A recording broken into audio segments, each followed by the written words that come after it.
Welcome back to our YouTube channel, Linux Tuition. This is the continuation video of our web series, Unwrapping Docker.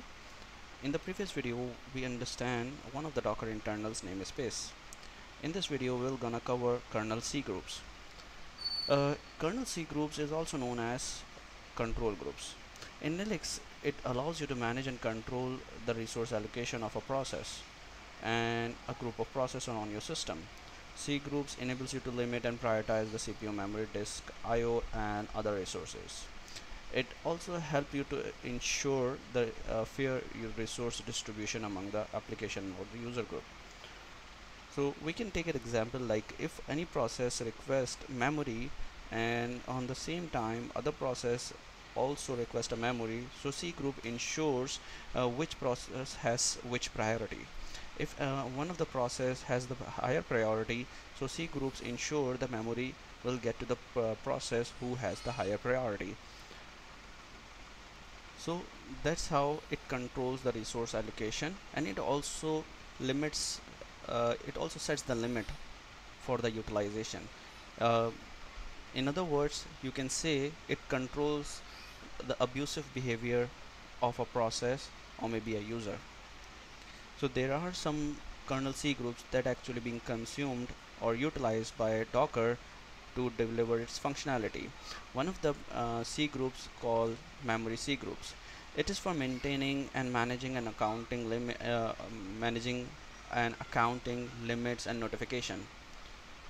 Then we have a huge table for accounting usage of a huge pages by a process group. It's actually being handled through huge table Cgroups. CPU Cgroups for managing user system time and CPU usage. So if any of the process requires CPU time, so Cgroups ensure it gets and prioritize.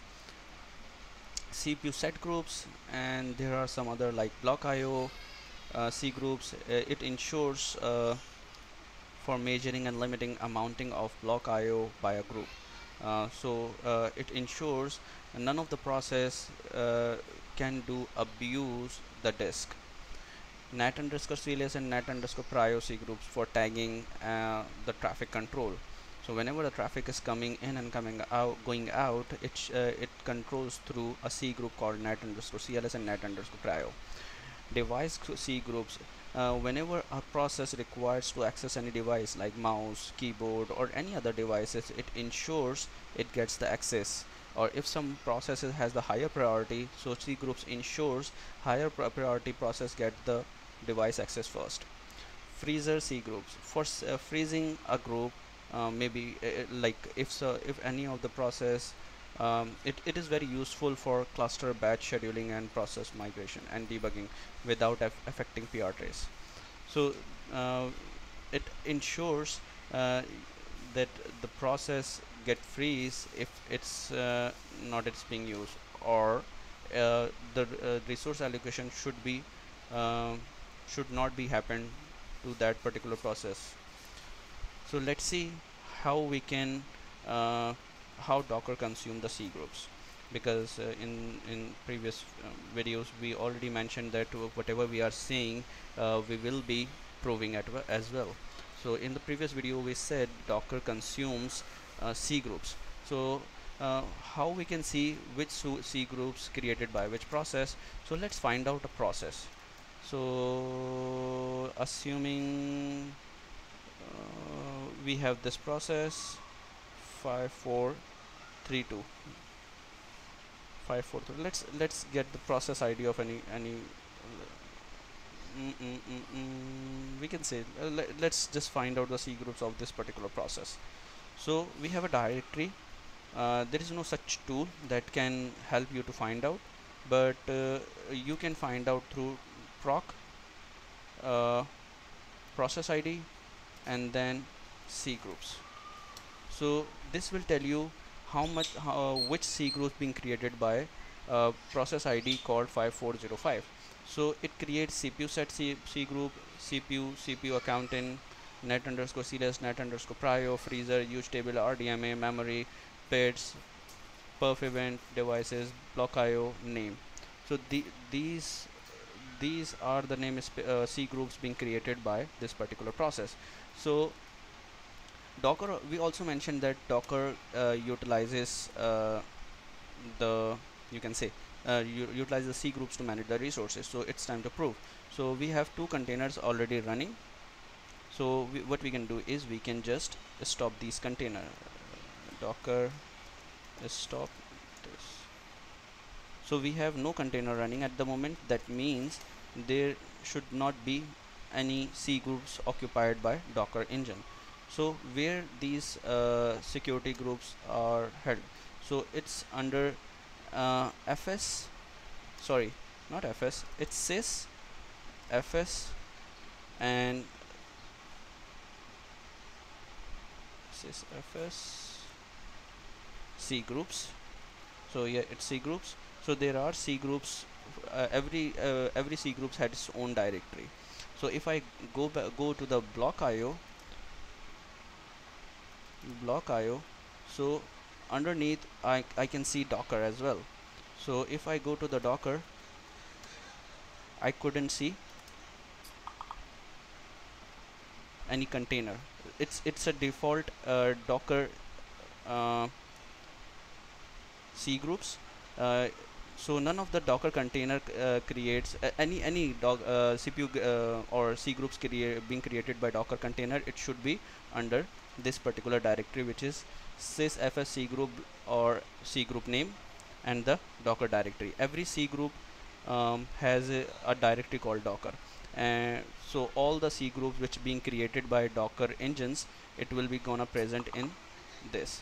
So let's start one Docker container. Docker start web1, and let's find out the process ID.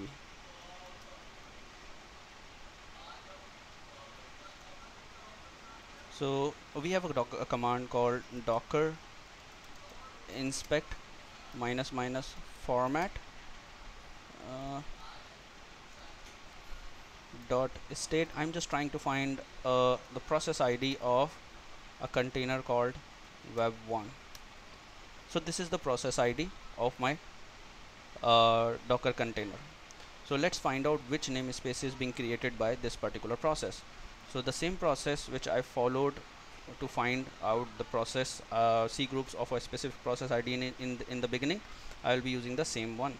So cat slash proc process ID, then C groups.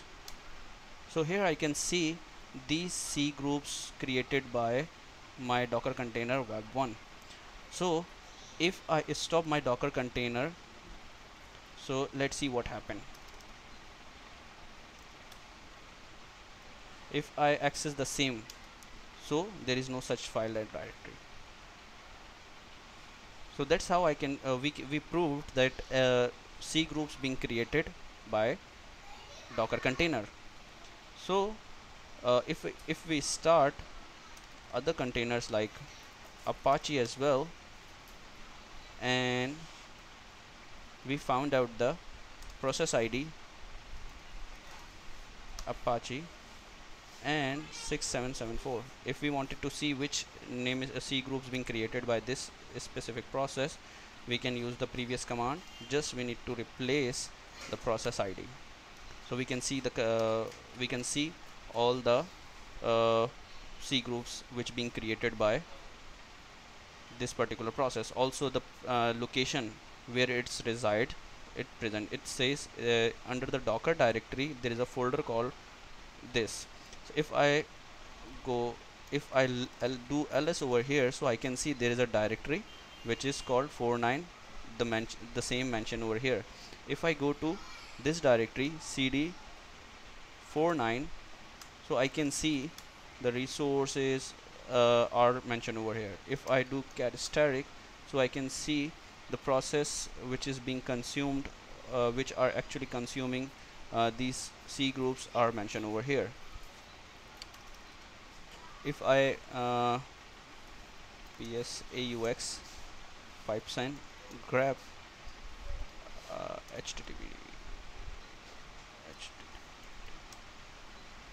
so the process ID called 6774, so I can see there must be a process ID called 6774. Yeah, here is the process ID called 6774. So this container is actually utilizing these C groups. With the help of C groups, uh, Docker daemon ensures the resource allocation, and it also ensures uh, resource allocation should get prioritized if it requires. I hope this video will help you a lot in learning and understanding the C groups within the Docker universe. If you like this video, please don't forget to share and like. Or if you did not subscribe our YouTube channel, please do subscribe our YouTube channel. Thank you for watching with this video.